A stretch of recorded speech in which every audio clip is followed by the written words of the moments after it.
We're here in Azerbaijan. We're here at the Baku City Circuit. Welcome along to round number 14 of the ISRL Tier 1 World Championship on Formula 1 2020. We're here for the Azerbaijan Grand Prix. My name is ISRL X. Thank you for joining us once again live from the ISRL Esports YouTube channel. I'm joined today by Fallen Monkeys in the commentary booth. Great to have you back here as we get set for action around the Baku City Circuit, one of the most technically challenging courses on the Formula 1 calendar, and always brings chaos wherever it meets us. We're here for Q1. Full qualifying session coming underway. Drivers will try their best to get through the elimination rounds and hopefully get to Q3 to battle for pole position. Will it be the usual, or will a surprise come out on top? As we get set for Q1, which is 18 minutes long, and it's going to be the top 15 that make it into the next session, most likely, unless, of course, we do have quite 20 drivers, so there might be a little bit of an interesting cutoff. We'll have to wait and see, but nonetheless, one driver is about to come out, and I do believe that is the usual URC rotation, who is going to be the first person out of the grid, and yes, he is in the Alfa Romeo Orlen car as we get set for action here. Fallen, great to have you back. Talk us through this Azerbaijan Baku City Circuit and what drivers need to do to maximize pace and maximize what really needs to be survivability for a few drivers on the grid here today in the race. Yeah, thank you so much for having me back in the commentators booth. And like you said, survivability is definitely the theme here around Baku City Circuit. A very technical track. I'd like to compare it a little bit to Monaco in the form of how close these walls are to the track. And how, I guess, how small the track is in terms of overtake rooms. Only really 2 overtake spots. The long start-finish straight, of course, as we can see on the mini-map, as well as the DRS zone between turn 2 and turn 3. But it's all about keeping your car in one piece, and more specifically, keeping that wing in one piece on the car. Because if you can manage to do that, you're definitely going to be in a good spot for the race and even in qualifying as well. But that's a lot easier said than done, given turns like the famous castle section that I'm sure we all know about, and even turns 1, turn 2 can be very tricky if you're not prepared for them. And even the likes of turn 3, which is very easy to overshoot and throw that nose right into the wall, and that's a long way to go around the track if you got a front wing broken in that first sector, I have to say. As URC rotation is about to come across the line and start his first flying lap of the session, coming far to the right side of the track before barreling into the first left-hand turn, which is turn number 1, another 90-degree left-hand turn, which is going to come onto the first DRS straight of the track, which is a nice long straight, not really a passing overtake opportunity location, more so just to keep you with the car ahead of you, as a lot of these twist and tight turns can break up the car a little bit in terms of dirty air. You might be able to drop behind the car a little bit if you're not too careful, but you did see right there actually URC rotation making contact with the wall slightly, a little bit of a kiss on the wall there. That's okay, but you don't want to be doing too many kisses of the wall, because one of them might just be a little bit too much of a smooch, and you're going to have yourself with a broken front wing before you know it. And going through that right-hand turn was very easy to cut a lot of that track. And now again, the castle section right here, really you can see URC rotation. In fact, I think he is just about to back out of it. It looked like he was going quite slowly through the castle section right there, as he had a trouble getting the car stopped before plowing into where Charles Leclerc plowed into the wall in 2019 in Azerbaijan, and really ruined the qualifying session for Ferrari there. But URC rotation, nonetheless, I do believe has aborted this lap. He looks to be going a little bit too slow for a hot lap, and we'll see if he goes again for another one. Yep, and in the meantime, right behind URC rotation, we've got Sophion in that Ferrari car, bringing his Ferrari around for a flying lap, choosing to go out on the medium tires rather than the soft tires like most have decided from what I can see here. So maybe a little bit of a different strategy for him, or even in terms of, I guess, the tire usage that he's planning for the race, given that it is full qualifying, so compared to short qualifying, as I'm oh so used to personally. but as he crosses the line, it's a 140.2 as the time to beat. But actually, Isaac Kush goes and sets a 138.1, which is the new pole setting time, as now we're going to start seeing some time starting to fall on the board here in qualifying one. ISRL Gurman is about to come across the line in the Red Bull car, and he's going to go third fastest on track of a 140.2. That's on the soft compound tire, and it's only a little marginally faster than Sophion. So already the Red Bulls may be struggling a little bit for pace right now, as we have seen them struggle a lot this season in qualifying, just not able to put together complete laps into getting into next sessions. We've seen Gurman and Knight both make it far into qualifying, but usually it's one or the other. It's not both of them, as Colin 86 has gone fastest now with a 138 flat. About a tenth quicker than Isaac Kush with that 138.137. So only 5 times on the board at the moment. Not a lot of drivers currently actually on flying laps. We do have URC Rotation, who did in fact go for another run, and seems to be a little bit more pressed for a good time this time around in the Alfa Romeo. And no, actually, he's going to abort this one, and it looks like he's going into the pits, because he is slowing up massively, and URC Rotation will go back into the pits without a time on the board. Josh 2 is going on a lap. Alternate strategies at the moment in Q1 for the Ferrari boys, as Josh 2 in the number 22 Ferrari is going out on the soft compound tire, the tire we expect most drivers to be running in the first qualifying session. Again, Sophion setting that time on the medium tire, a very impressive time, but will it be enough to make it into the next session? We'll have to wait and see, as pretty much all the drivers will try to get times on the board. VR46 Yarno also on a time right now on the soft compound tire, and we actually have ISRL Knight, another person who is currently on an outlap, is adventuring on the medium compound tire to see what he can do, and we'll see if Knight can have a reversal of fortunes in qualifying, which has not been the case for most of the season, at least, on that medium compound tire. Kind of come across the line to start his flying lap. Yeah, so we'll monitor him and see how he does. And I was gonna say, when I was looking at the track map, I think there might have been a bit of a little bit of teamwork that was attempted to happen down that start-finish straight between Knight and Gerdman, since they were both oh so close to one another. But I think, funny enough, the Williams of the championship leader of Sweet Crown 19 kind of got a little bit in the way of what the plans were, at least from what I could say, at least from what I could see. So no help down that start-finish straight did Knight get, and actually moving out of the way to let Sweet Crown 19 through on his lap. So maybe for Knight, not a lap to remember the first time around, but we might see him go around and do a second lap on that same set of medium tires to put something a bit more competitive onto the timing tables. As Duo in the Haas car has gone third fastest, he had a fastest third sector as I was falling on board of him, as he will put his car in. Sweet Crown 19, sorry to cut you off there, but Sweet Crown 19, a rare mistake from the Williams driver, as coming out of the castle section on that left-hander before you really can put on the gas, got a little bit overzealous and actually ran into the wall and took a little bit of wing damage there. Oh, that's more of a massive amount of wing damage. Actually, you can see a bit of the elements are off that car, so that's definitely a pit stop. Yeah, so not something we see too often from the Williams driver. I guess thankfully for him, it happened near the end of Sector 2 rather than the beginning of the lap, as he can basically drive straight all the way to the pits and maybe just lose a little bit of time as they replace that wing.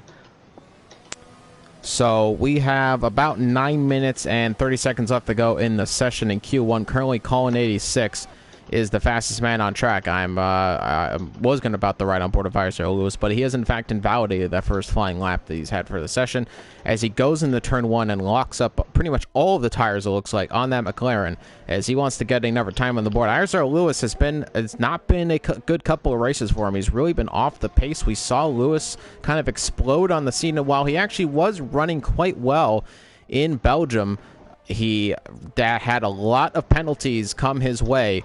And he ended up dropping pretty much all the way down to the last remaining point scoring position. So quite frankly, Lewis has not had a very good second half to the season, as Josh 2 is retired from the session. Pretty happy with that P2, which will surely put him into Q2. as qualifying continues. URC Rotation is back out on track on a flying lap. ISRL Carter is out on track in the Mercedes in that all pink, very flashy helmet in that all black Mercedes. Jamie and his teammate also a little bit further behind coming out of the first turn, looking to set a good time in the other Mercedes. And End the World, who was in my tier 3 race today, is actually out on the tier 1 race as well. We'll see how he fares in this tier 1 race currently right now. Not faring too well with an invalidated lap currently in Q1. About 8 minutes left to go in the session. If you're watching ISRL Esports, thank you for joining us live. Make sure to leave a like on the stream if you enjoy the content. Make sure to subscribe to the ISRL Esports channel to follow in on all the action. Hit the notification bell so you never miss a live stream or video from the ISRL Esports channel. If you're interested in joining the league, you can go to ISRLesports.com and join a Discord server via the link to get in on the action on ISRL Esports. We go. Now, looking at the just following along on the track, ISRL Lewis, you were talking about him a little bit earlier, was able to come around for a second lap and set a little bit of a cleaner lap this time around, a 1:38.8, which was good enough for fourth up until Feral Fury crossed the line and had just beaten ISRL Lewis this time. So Lewis falls down to fifth so far. Feral Fury up into fourth after setting that time. And actually, just as I'm speaking, URC Rotation sets a 1:38.2, and he takes fourth position away from Feral Fury here in qualifying one. So all to play for what seems to be fourth place down, but still Colin 86 sitting on provisional pole here in qualifying one, as we're seeing more time starting to fall on the board. I'm riding on board of Jer right now. Of course, championship rival, the Suicar 19, but not so much so in the past few rounds. He did just set a fastest purple sector in the the second sector. Going to come across in the third sector now, and will go fifth fastest. So into the top 5, and Q1 is Jer, who really needs the rebound in this championship, though it's looking to be a little bit too late so far for him, as he has really, really struggled in the past few rounds to get back up to speed with Sweet Crown 19, and we'll see if he can salvage this championship. But Sweet Crown 19 is quite frankly going to have some really bad races ahead of him if that is going to happen. Yeah, that's what I was gonna say. I think Jair might need a little bit of help in the standings or in these next few races if he wants any chance of winning the Drivers' Championship. Given the consistency that we've seen Sweet Crown 19 have so far this race. And speaking of Sweet Crown 19, he's currently going around for his first lap. Takes a lot of curb on that left-hander there, which is not something you see too often, but better to take a little bit too much curb there than hit the wall on the outside, which is, I guess, the alternative there. Running into a little bit of traffic, maybe using Lewis for a little bit of help as he goes down the start-finish straight.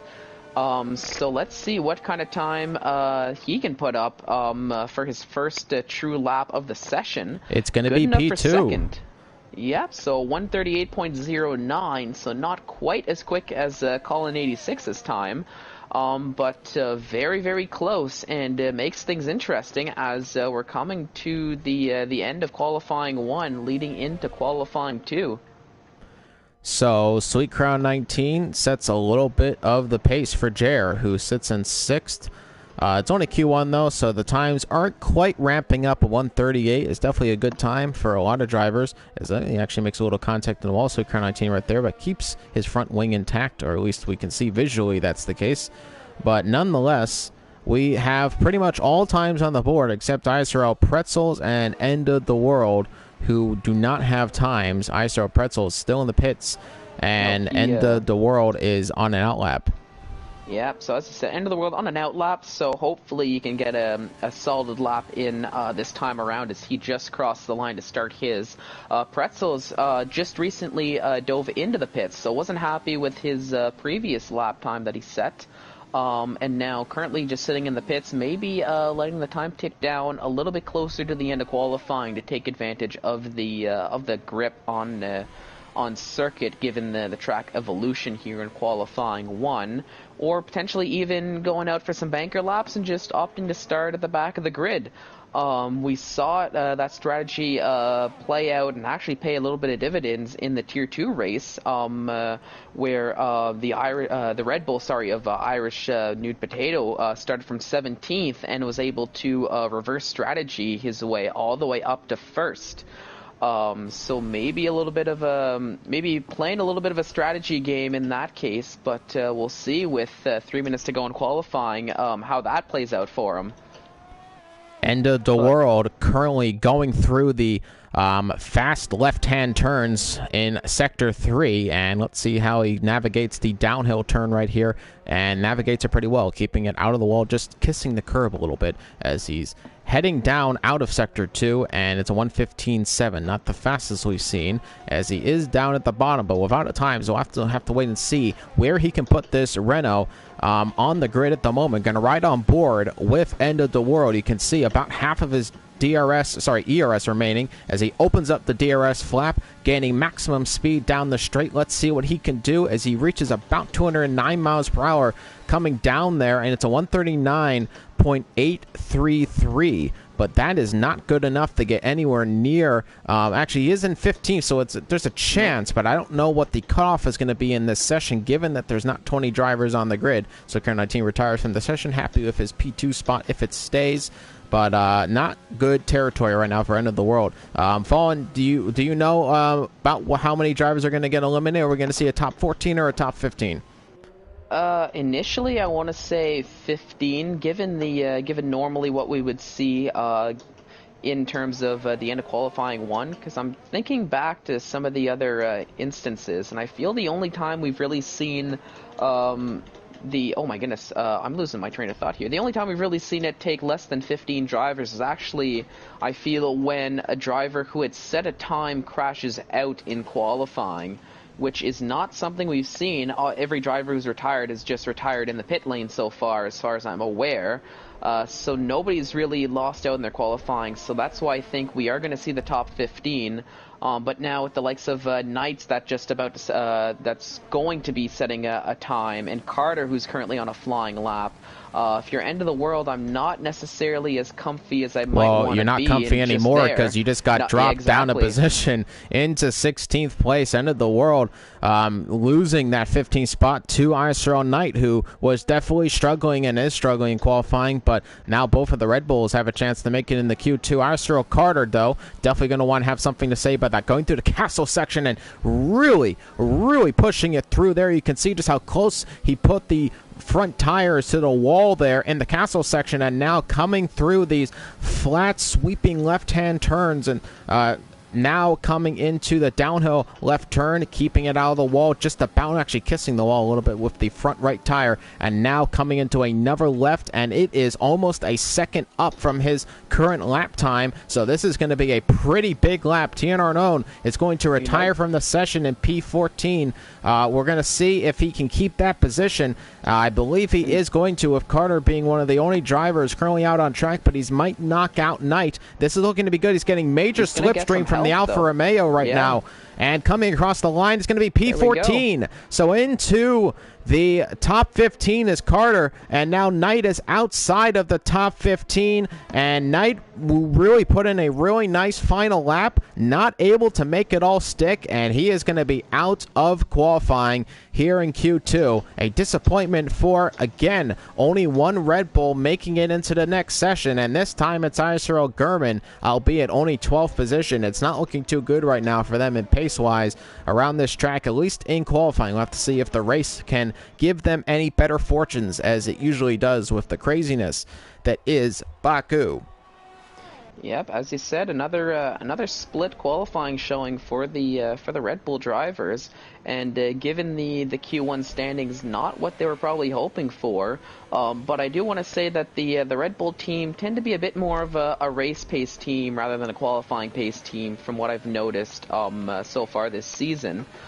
So I feel we might want to pay more attention to the Red Bull drivers come race time, where if they can, especially German, if German can keep it clean off of the first few laps, we've seen that he can compete and actually race for a podium and potentially even race for a race win if he's got the strategy on point.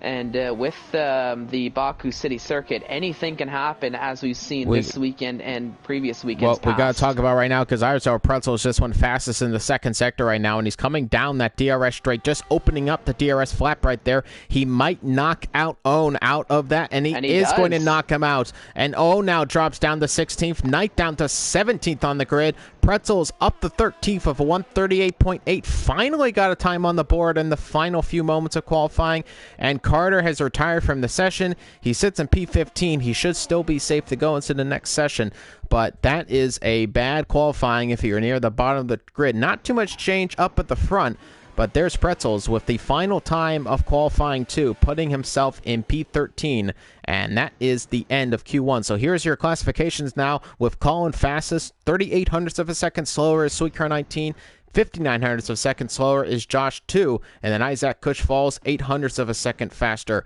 in P4. Then you have rotation, Jer, Jamian, Duwill, Yarno, Sophion, Feral Fury, ISRL Lewis, ISRL Pretzels, German, in 14th, and then 15th, rounding off the top 15, is in fact Carter. So knocked out of this qualifying session our own Knight and End of the World, who is definitely going to have some struggles here in Tier 1. We'll see if he can get a good showing here for the Tier 3 boys, so I'm sure might cheer him on just a little bit as we get set for now the middle qualifying, Q number 2. This is, though, all much as important as Q3. It is the battle to get into the top 10 to really battle for pole position here at Baku, which, as we know, if a street circuit, pole position is all very important.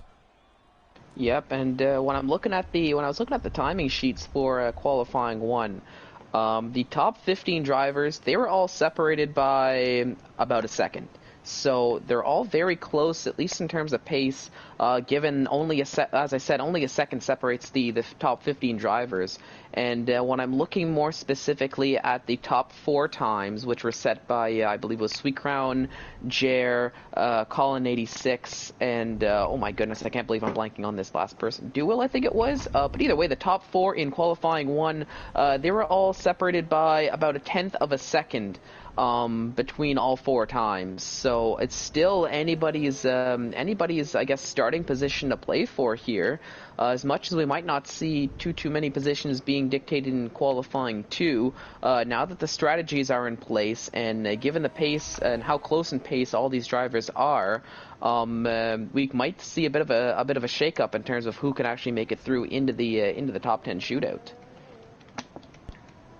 So it is Colin who is actually the first car out on track in the Renault right there. Fastest in the first session. Colin, really a breakout in ISRL Esports. Tier 1 has really been an absolute flyer in qualifying and really shown some great race pace and some great racecraft as well. And it's more and more needed. Sweet Crown 19 looking for now the 3rd championship in a row since the inaugural season of ISRL Esports. So really absolute domination in ISRL Esports. Who will step up to the challenge? We've had Jer, who's attempted, and we've seen Jer do it before, challenge Sweetcar 19, but never reach the pinnacle of the championship. But now we have drivers like Colin 86 who really are looking like true contenders. Jer, I think, just needs to get his head back in place and put in the performances we've seen him put in before and really battle Sweetcar 19, because we've seen it before. Jer, when he is in pressure of Sweetcar 19, he can really play some mind games with Sweetcar 19. And we've seen Sweetcar 19 make a lot more mistakes when he's in the midst of his championship rival, who has been his championship rival for the past 2 seasons, as Colin opens up the DRS flap and starts his first flying lap of the session in that Renault, coming into turn 1, as we'll see what kind of time he puts up in Q2. He's going to be qualifying at the moment on the medium compound tire. If you don't know, if you're in Q2, the fastest tire you set a lap on, the fastest lap you set a tire on is in fact that tire you'll start on. So hopefully Colin looking to start on the medium tire and maybe do a medium to hard strategy if you want to try a one-stop. The hards aren't too bad on this track. If you're doing the softs, you'll probably do a soft, medium, soft strategy, or even possibly a soft to hard if you're very, very daring in your tire strategy. But I think a few drivers might try a medium to hard strategy. Yeah, we might see mediums to hard. I felt going into this weekend that was going to be the ideal strategy. But of course, everybody's got their own little strategy calls planned. A soft to hards, you can definitely make it work. But I felt the softs really only last about 4 to 6 laps before they really start falling off, and the hard tires I felt only went about 20 laps or so. So you're really kind of cutting things close, trying to do a bit of a soft to hard. But then again, unless you've got the true pace around Baku City Circuit, you might be losing a lot more time than you'd ideally like on a two-stop. But of course, as I've said before, anything can happen here around this circuit, and that includes those vehicles that are supposed to make things safe on track. Which I will not speak of the actual name, as Colin sets a 139.115 as the first time on the board. But those safety cars can really throw a wrench into a lot of strategy calls and can really shake things up. And it is something to keep an eye out, as, oh my goodness, Sweet Crown 19 setting a 137.815, so completely obliterating the times we've seen so far for that provisional best time on the board here in qualifying 2. But again, the make another point here is that JR is going on the soft compound tire. Not really. It's not really about setting the ultra fast times in Q2. It's really about what tire do you want to start on. So if you can get a competitive time in the medium tire, you don't really care too much about going fastest. You just want to get a good time. Yarno gets a 140.3. That is not a good time for getting into the Q3 session. So he's going to have to pick up the pace a little bit.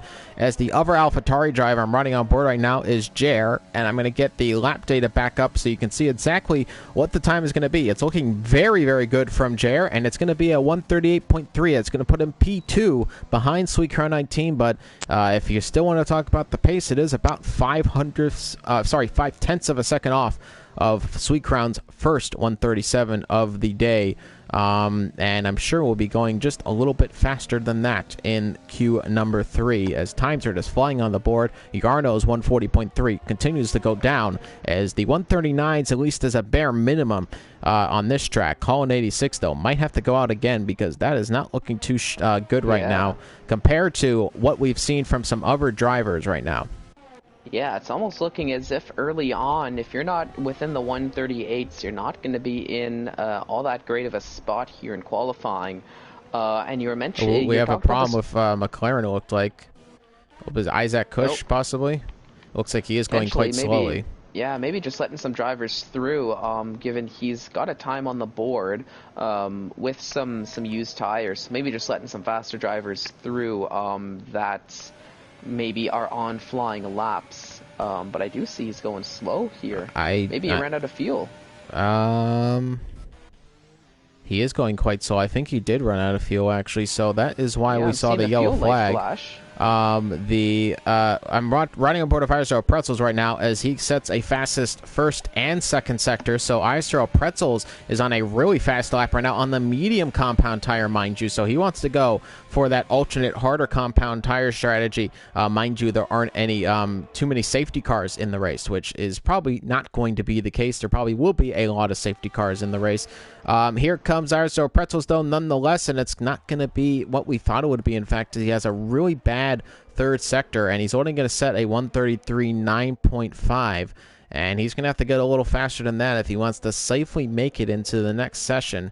Yarno still P10, but there's also a few drivers without times on the board, and that's pretty much everybody behind him, which is Josh 2, Carter, Gurman, Will, and Sophion, who has set a fastest first sector in the Ferrari on that soft compound tire. Jamian has gone second fastest as well. We forgot to mention right there, so he's doing a pretty nice time so far on the board right there, as Isaac Kush definitely has ran out of fuel, because he is going erroneously slow right now on track, which doesn't make a lot of sense unless he's just really trying to save fuel, but you're pretty much going the same speed whether or not you're trying to lose fuel or keep the fuel you have in your car, as he's going to go into the pit lane and finally end his very, very slow lap of Baku. Yep. Now looking elsewhere on the track, you were talking VR 46CR is continuing to fall down the order as I watched Gernman set a 138.639, which is good enough to put him into 6th. And looking at the order, we've got the top 8 times all set on the soft tires, and actually make that top 9 times now, as Sophion brings that Ferrari to a 138.614, which just barely ekes out Gernman's 138.639, which is good enough for a 6th position for Sophion. So now, other than Josh 2, who's currently out on a flying lap and just set a purple first sector, and ISRL Carter still sitting in the pits, every driver has at least a time on the board. And it looks as though if you're not within the 138s, you might not be in a good spot to make it through into qualifying 3, as the top 8 best times on the board are all within that 138 point something window. As looking at Josh 2 right now, we'll see what he can do in the 2nd sector if he goes purple again as he comes to the end of it, and it is in fact a purple 2nd sector. Now, we've seen a lot of purple 1st and sectors, but the 3rd sector seems to be where some drivers lack, just not taking that exact right line through these sweeping chicane turns here in Baku. But here we go. Going to come across the line in just a moment's time as he's going to open up the DRS flap and increase that top end speed by a couple miles per hour. And now coming across the line, it's going to be a 138.2, a very impressive time. He jumps Jer in the timing sheets in Q2, and that's 3rd position on the soft compound tire for Josh 2. Josh 2 is looking very, very competitive coming into Azerbaijan, which is big for the Ferrari drivers who really still need to pick up the pace in the championship to want to try to challenge for the Constructors' Championship. Fallen Monkeys, do you know about what the gaps are right now in the Constructors' Championship is? I will just get that pulled up for us. I was just keeping an eye on the strategy, the tire strategy, at least going into this race. And just as a bit of a correction, the top 9 times so far, all on the soft tires. And Colin 86 with that 139.1 he set very early on in qualifying 2 is the only remaining time on the medium tires. But just as I say that, Colin 86 crosses the line and sets a 138.151 on the soft tires. I also to bring himself back up into 2nd. I want to make an interesting point here. ISRL Lewis's fastest time on the medium tires is it's a 2-lap old medium tire with a 139.2. He is only sitting 11th fastest, and he might not go into the next session, but if he does, he's definitely going to want to switch off that tire. He would not want to be in the top 10 on 2-lap old mediums. It's not a great time to start off that harder compound strategy, as Gurman has in fact retired from the session, which is interesting given he's only P9, and definitely that position is up for grabs as we move on towards the final few minutes of Q number 2. It is 3 minutes and 35 seconds and counting till the end of the session. We'll see what drivers can do to make it go a little bit faster. It looks like Gurman just retired in the pit lane. I don't believe there was any crash or anything on track, so Gurman just making it. Did he crash? I think no, it doesn't look like he crashed. I guess he's just happy with his 138.6, and wherever that takes him by the end of qualifying is where he'll be happy to be. Now, I'm following along VR46 personally, but I finally do have those constructor standings pulled up, as we were talking about not too long ago. And I'll be honest, the Williams 557 points have kind of run away with the constructors so far. But looking for the battle for 2nd in the constructors, that's where things get interesting. So far, we have the Ferraris of Josh 2 and Sophion in 2nd with a collective total of 375 points. Right behind them is the McLarens of Isaac Kush and ISRL Lewis with 368 points. So that's only about a 7-point gap between 2nd and 3rd for the constructors. And the AlphaTauris of, VR46 Yarno and Jer are in fourth with 333 points, a little bit further behind. But if we can get a few solid finishes from the AlphaTauri team, that could bring them right back in that battle for second. But keep an eye on the Ferraris and the McLarens and where they finish in reference to each other by the end of the race, because that could have effects in the constructors' standings after this race here. Well, right now, both of the AlphaTauri drivers will make it into the next session, given that Yarno stays in P10. So it's P5 and P10 at the moment for the AlphaTauri drivers, but we still have a few drivers who have not yet put in their best times of the session, including Mabel Ferro Fury, as he's gone fastest in the second sector, is now flying down the long chicane and then straight of Baku, the start-finish line, where he opens up that DRS strip. And let's see what Ferro Fury can do coming across the line. He's going to go P7. That's going to knock Yarno out of the top 10. Now Gurman is only in 10th position and could be knocked out of the next session. Here is ISRL Lewis. I want to mention here, behind ISRL Pretzels. Now he's not in necessarily dirty air territory, but he could get close enough to have some slipstream down the straight. Lewis is definitely going to want to put in a good time for the McLaren drivers. As you said, now, as you can see, Pretzels gets out of the way, so Lewis will continue on with his flying lap.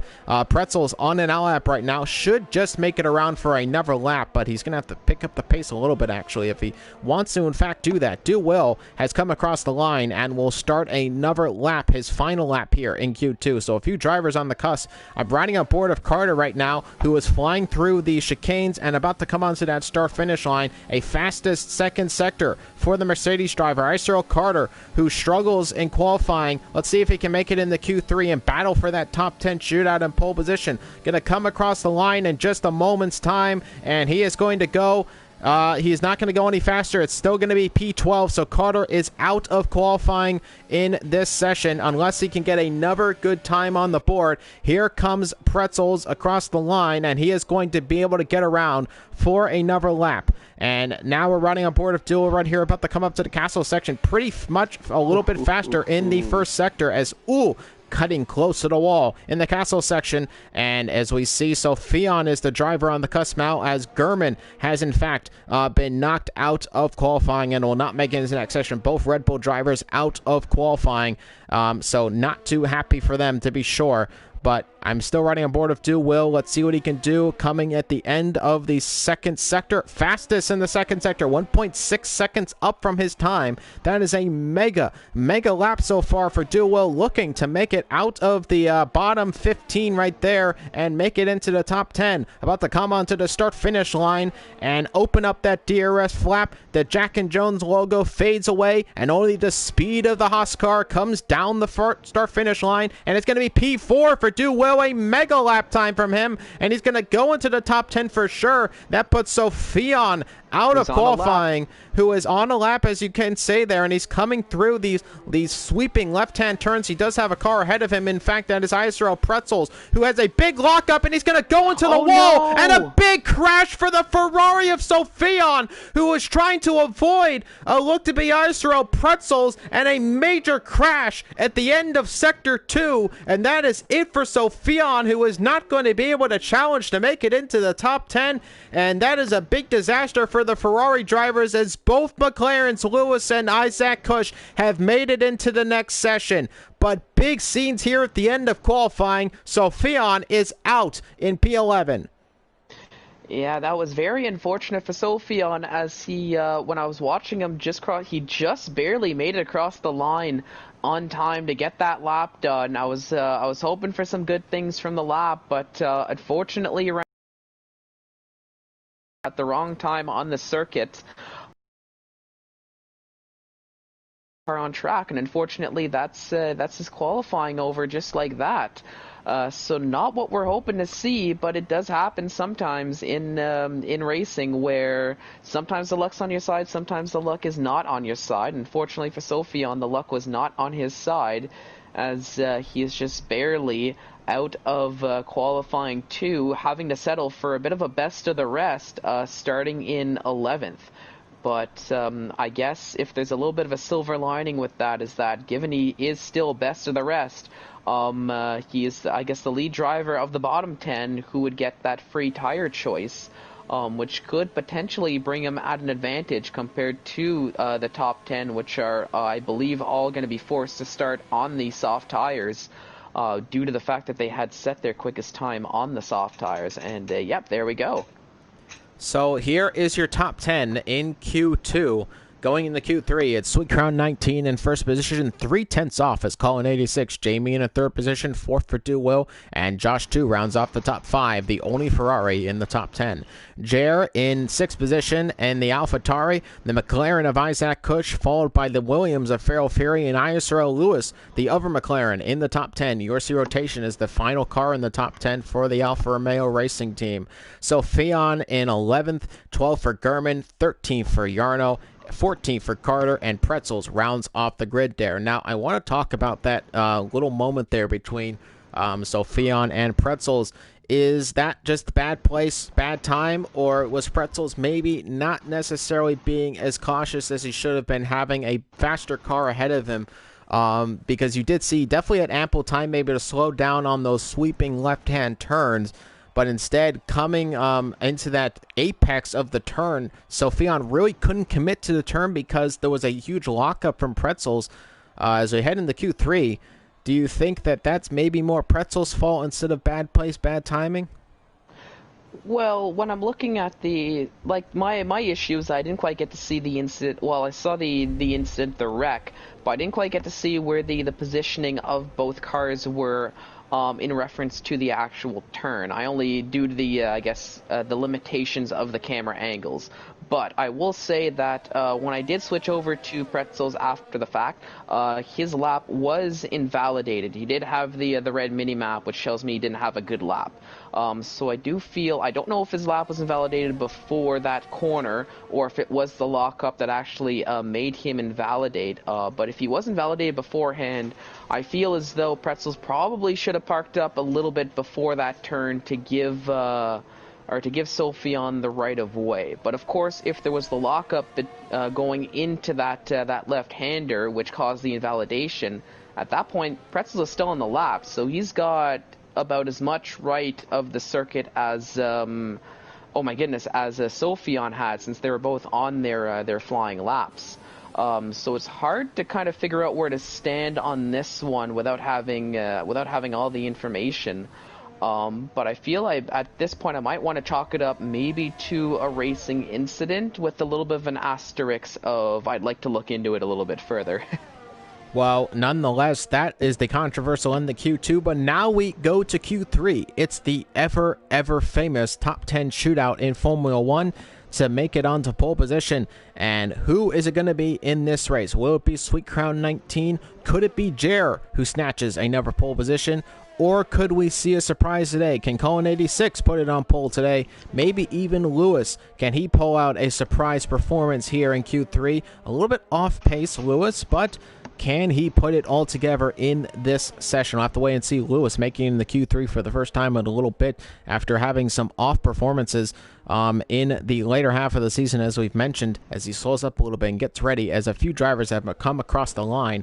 Farrell Fury, I believe, was the first driver to come across the line, in fact, or actually, no, that's URC Rotation. Rotation, actually. Yep, Rotation is the first man who has come across the line and currently on a flying lap for the Alfa Romeo team, as Josh 2 and the Ferrari sisters in Italy is the Ferrari and Alfa Romeo, but if you're asking Ferrari, maybe it's more like father and son, Ferrari being the father figure in that mention, at least if we're going on real-life counterparts. But right now, both of them equal on performance. It's really all up to the driver, as Josh 2 right now, though, putting in a big father time on purple sector, though that was quickly beaten by somebody behind him, and that looked to be a AlphaTauri of Jer, who, yes, in fact, did set the fastest first sector. Yeah, and I do expect a lot of good times to see, and expect some of these big times to fall early on with the likes of URC Rotation. who's hopefully going to be the first driver to set a time. The lap is still looking good so far. And Colin 86's Renault right behind him. And we've seen Colin 86 put up some blistering fast times all throughout qualifying so far here this afternoon, and even ever since he has appeared here in ISRL Tier 1 as URC rotation. So that's that 137.8, and Colin 86 going a little bit slower with a 138.2.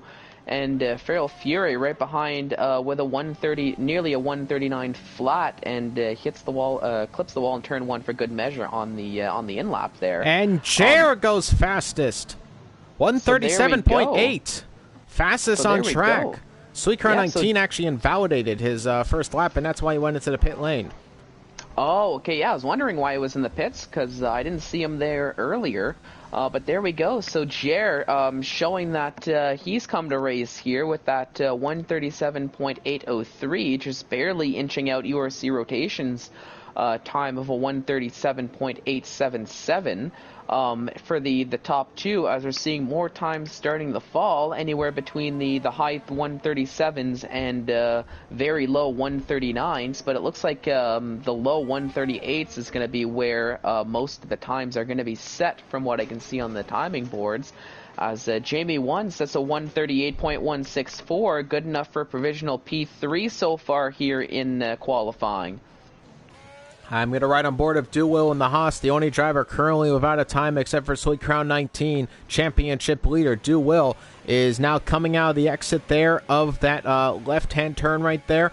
Very easy to invalidate if you go a little too wide. He got out of the way. Jair right there, who is currently on provisional pole position, as we've mentioned before. But Duwill now coming in that downhill left turn, keeping it out of the wall. Good to see that. And now coming out of the second sector. It's definitely not a purple second sector, though. We're going to have to wait and see if he can put anything purple in the third sector. He's coming through the chicane. Now onto this long start-finish straight with a little bit of a right-hand kink. Now getting on the power as much as possible. DRS is activated. The rear flap opening from the back. Here comes Duwill across the line. It's going to be a good one. It's going to be a 138.1, and it's going to be provisional P3 for the Haas driver of Duwill. A great time from him, a fastest purple sector in the third sector, and that is a monstrous time from the Haas driver. Puts himself into the top three. Jamian, who had a great time of his own, was only about 600ths of a second slower than Duwill with that time, and he is still, though, dropped down to P4.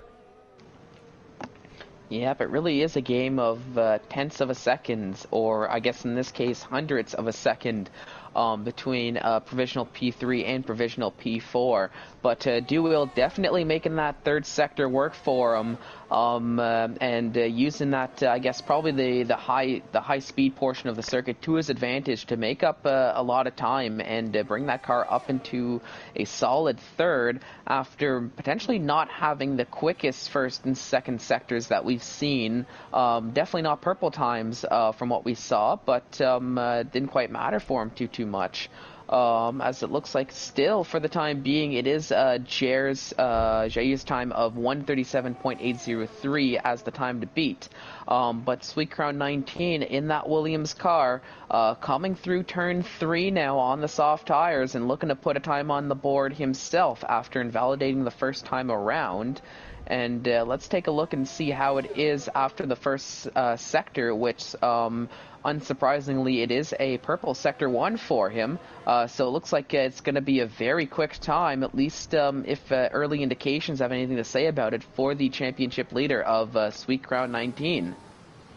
And flying through the castle section is Sweetcrown 19, and he makes it look perfect through that castle section. Putting back on the power after that left-hand turn on the curb and keeps it nice and smooth, coming through the sweeping left-hand turns of the end of Sector 2 before coming into that downhill left turn, using as much of the curb as possible, and avoids the wall there, and I'm sure gained a lot of time. Now at the end of the second sector, purple second sector for Sweetcrown 19. Looking really good on this lap currently right now as he goes through the kink and now through the chicane before coming up to the start-finish line. A little bit of a kink, not much of a turn right there. Very easy to navigate that portion, and then it's just all-out power down the straight. DRS activated. Here comes Sweetcrown 19 across the line, and he is going to go P1, by a 137.4. That's almost 4/10 clear of Jer, and that is a mega time for pole position, but there's only about 3 minutes and 20 seconds left to go in the session, so that will probably be the only time set by Sweet Crown 19 today. So it's up to Jer and a few other drivers who are going to be setting times in the final moments of qualifying to try to beat a mega final lap from Sweet Crown 19 to try to put it on provisional pole position, and in fact he has done so. Who can snatch it away? Oh yeah, might only be one time in Q3 for Sweet Crown 19, but he definitely made it count with that 137.4 and completely obliterates the time that was set by Jair, which was but now with the 137.4, I'm riding with Colin, who has shown he's got the pace to compete with Jair and Sweet Crown 19.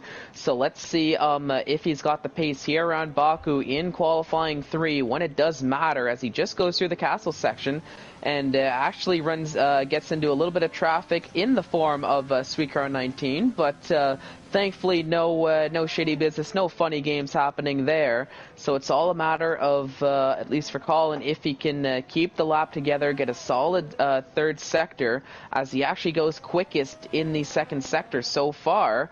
As we just saw the purple flash there. So as he's going through Sector 3, can he A, beat his 138.2, and B, beat the 137.474 that is currently the best time set by Sweet Crown 19. Gonna start cross the start-finish line. What's it gonna be? Not quick enough. So close. By 6,000ths of a second. Not quick enough.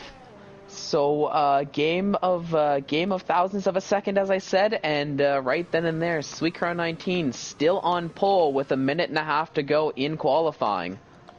And here comes Jair, who just passes a McLaren right there, who looks to be ISRL Lewis, that was Isaac Cush, actually. Isaac Cush, Lewis is actually on a hot lap right now, coming through the second sector. So see what he can do in the McLaren right there. Is a big lockup, keeps it out of the wall though, and of course looks pretty fast through there. About to come to the end of the third sector. It's going to be fastest in the third sector for ISRL Lewis, about 5/10 faster than the previous lap he had before. And now coming through the chicane, we're going to see what Lewis can do for the McLaren boys today, as he's going to come across the line in just a moment's time, down the start-finish line. DRS activated. Let's see what he can do. Comes across the line in the orange McLaren. It's going to be a 137.7. That's P3 for Lewis. A mega time. Jair drops down to 4th position, but now Jair, the man in the championship battle still, but a little bit more distant than before, comes across the line. And here's the final lap time from P2 in the championship. Jair _083, as he looks to get on pole position here for the Baku City Circuit for the Azerbaijan Grand Prix. As I'm riding on board also with Isaac Cush, who has now started a time. The sun is now rising faster and faster here around Baku. It's getting really nice and cozy here with the sunlight gleaming through the trees as drivers are setting blistering times around the walls of Baku, about to come up through the castle section for some of them. Here comes Feral Fury down in P10. Where will he put his car? It will stay P10. Not able to go fast enough, 1.1 seconds slower than his previous time. And there is the McLaren getting out of the way of ISRL Lewis, who sits in P3. And it's Isaac Cush who's now coming up towards the castle section. And here he goes through the castle section, just grazing the walls, and it's absolutely perfect through there in that part of the track, and he's looking quite good. Now I want to ride on board of Jair right now as he's coming through towards the end of the second sector, Josh, down into the downhill. Josh too just crossed the line. It's a 137.5, good enough for provisional P3, as Jair is coming through, starting his third sector and back over the UX. It wasn't looking too good out of the exit there. Actually, into the wall is Jair, and he's crashed at the end of qualifying. I want to mention, and that might have. I was just going to say that might have affected Isaac's lap as well, as he had to get out of the way of Jair's wreckage. Now I want to talk about. I want to talk about here. Jair didn't look like he tried the turn. That looked like a straight plow into the wall by Jair, and That is going to be interesting right there. I don't believe Jer turned to get out of the way into the wall right there. That looked like an intentional crash. Yeah, I'll be honest with you. It didn't look like it either. Especially because that's the thing. It looked like as if maybe wanted to abandon the lap and decided rather than just drive it across the line, run the car into the wall and abandon the lap that way. Oh my goodness, that was a. Anyways, that was, but that might be some heavy penalties after the race. There, as you said, the few drivers had to get out of the way because of that crash. And yeah, notably Isaac Kush, who still set a decent time, coming in, starting in 4th. So might not complain as much as he might have had that ended as qualifying. But as we know, given as I've said multiple times, it's a game of tenths of a second, hundredths of a second. That little wobble he had, that extra wobble that Isaac Kush had to do down in Sector 3, which is all about keeping the speed, keeping the momentum, could have potentially made the difference between starting 3rd and 4th. And given that starting in 3rd is his main rival in the Ferrari car in terms of the constructors battle there in Josh 2. And here is the classification for Q3. Sweet Crown 19 grabs pole position by 0.06 of a second over Colin in the Renault. And it's Josh 2 in 3rd position in the Ferrari. A mega final time from him. Isaac Kush goes P4 with ISRL Lewis in P5.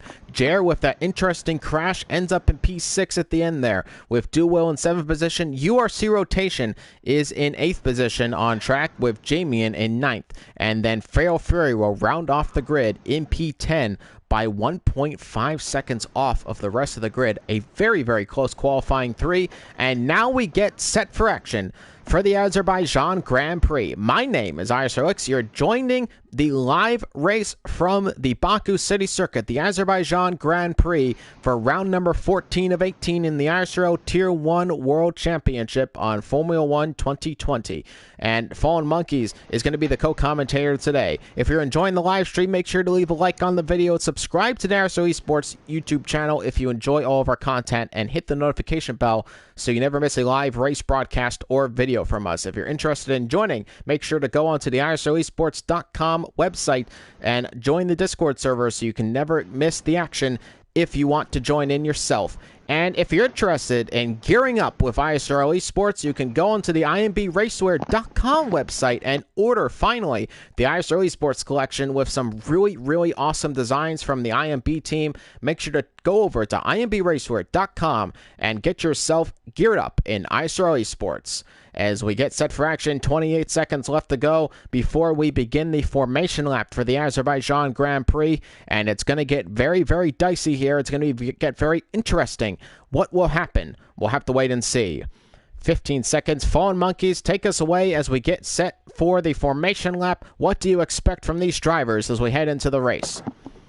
I'll be honest, cautious, but not too cautious going into the first few turns, just given what I've seen in both the Tier 3 and the Tier 2 races. And as I was saying, or as we've seen multiple times, it's all about keeping the car in one piece throughout this circuit, and I believe that's going to be the key to success here for these 26 laps. Who's got the mindset, who's got the focus to stay in the game, keep the car together, and bring home a decent finish? As let's go over the starting lineup for your Azerbaijan Grand Prix, and it's Sweet Crown 19. Once again on pole position ahead of Colin 86, and it's Josh 2 in 3rd position in the Ferrari. The McLarens of Isaac Kush and ISRL Lewis are starting in P4 and P5 respectively. Good starting positions for them, with Jared, championship rival to Sweet Crown 19, in 6th position. Though, is he going to be dropping down further in this race after a post-race penalty? A very suspicious crash in Q3, but still P6 nonetheless to start off in this race. Duwell in P7 with P8 going to URC Rotation. Jamian starting in P9 with Feral Fury rounding off the top 10. We move over to the free tire choice runners in this race, so Sophian in 11th, starting on the medium compound tire, and Gurman going to the hard compound tire in P number 12. P13 goes the Yarnell on the medium compound tire. Carter starting on the hards in P14. P15 is another hard tire for ISRL Pretzels, with TRNR Own, who is going to be starting on the mediums, in 16th position, and with Knight going also on the hard compound tire in 17th position. 18th in the great race today. With the race day, that was a mouthful to say the least. In P18 on the hard compound tire, End of the World underscore 93, rounding off the grid. 26 laps around the Baku City Circuit as the drivers get set for action here in the ISRL Esports Tier 1 World Championship. Sweet Crown 19 is the championship leader, with Jer behind him, though he is a little bit further behind him on this race. As you can see, the top three have a sizable gap on this formation lap, as the AI will soon retake control of their cars, and we will get set to see who can take the win today here in Baku. The sun is shining, the track is getting hotter, and here come 20,000 horsepowers or so about to line up into their grid positions and get set for the 5 red lights. Thank you for joining us, so much of you, live throughout this season as we head into the final few rounds of the championship. But now it's go time. Here we go, ladies and gentlemen. The drivers are lining up on their grid positions, and let's get set for action for ISRL Esports with the final car, End of the World, coming into that last position spot. And we're just getting ready for the lights to come on and for the engines to start revving. We're just waiting here, and here we go, ladies and gentlemen. Just waiting for it, and it's 1 light, 2 lights, 3 lights, 4 lights, 5 lights. And the lights are out, and away we go. And it's a good start from the Renault of Colin. And now look at this, 3 wide in the turn 1 and a spin for the Renault of Colin. And a big thing there, 3 wide in the turn 1. Sweet Crown 19 on the inside of Josh 2. And the McLarens have a great start, of course. Isaac Cush and Lewis in P3 and 4 respectively. But it's Josh 2 who's up in the P2, and it's Sweet Crown 19 who still leads this race. Lewis already has a 5-second penalty. Corner cutting, it says, for gaining 1 position, so that's not very good for ISRL. Lewis already with some problems with penalties in this race, but it's Sweet Crown 19 who leads the Azerbaijan Grand Prix with Josh 2 in 2nd position, and it's Isaac Cush in 3rd position. Lewis sitting in 4th position with a penalty already under his belt. He might have to serve that come his next pit stop. And it's Jer who sits in 5th position. Do Will up to 6th, and it's URC rotation in 7th position. We got some moves down the field, and it's ISRL Knight going side by side of Pretzels, and then it's going to be Knight who feeds into the castle section and into the wall, and that's Pretzels who's hit the wall at the castle section. He seems to have kept the car alive, and but it's going to be a safety car regardless. Despite keeping the car alive and he's driving okay, it's going to be a safety car deployed on this race, and that was an early one right there. Pretzels hit the wall, not able to get into the castle section. The car just didn't steer right, and that is big scenes here already. Lap 1, that is a safety car, and that's going to at least help Colin just a little bit. Though he's all the way down in P17. No damage on the car, though. Looks to be okay, though. There is some serious damage to be looking right there on the rear right tire. There's definitely some degradation right there, and that has not been the start that Colin was looking for all the way down near the bottom of the grid. Oh no, definitely not the start he was Colin was hoping for. But of course, 3 into a corner doesn't necessarily work all that well most of the time. Maybe because we actually saw a very similar move happen in the Tier 2 race on the start of the Tier 2, where the top 3 qualifying drivers went 3 wide into the first 2 corners. It ended well this time around, but to expect that same ending 2 races in a row was a little bit too much to ask for, as unfortunately Colin 86 ended up getting the worst of that. But at least from what I could hear as far as the pit wall is concerned, for the incident with Pretzels, I didn't quite get to see the incident itself, but I do know that Pretzels took some damage as he's coming out of the pits, and I think ISRL Knight got caught in that as well. There might have been a bit of contact between the 2 drivers. I did see from the pit wall on Knight's onboard that he also took some damage going through the castle section. That's why he's all the way down to 17th after having to pit and switch that wing as well. Well, we just saw there, if you started on the hard compound tire, you're expected to go till about lap number 18 if you want to go onto the mediums till the end, and then lap number 20 if you want to go onto the softs until the end.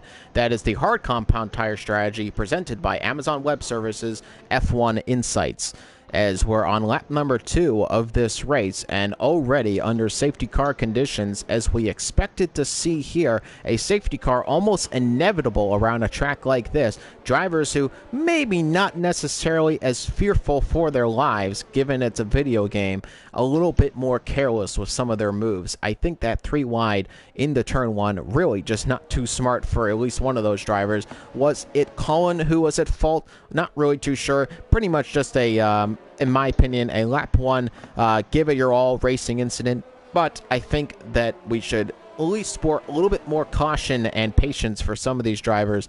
3 wide was definitely not going to work, and unfortunately Colin is the loser in that situation, all the way down in P16, and now he's going to be given a penalty. Actually, he's made contact. There's 2 drivers slowing up at Knight.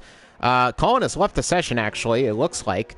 And Knight has been given a 5-second penalty for a collision, it looks like.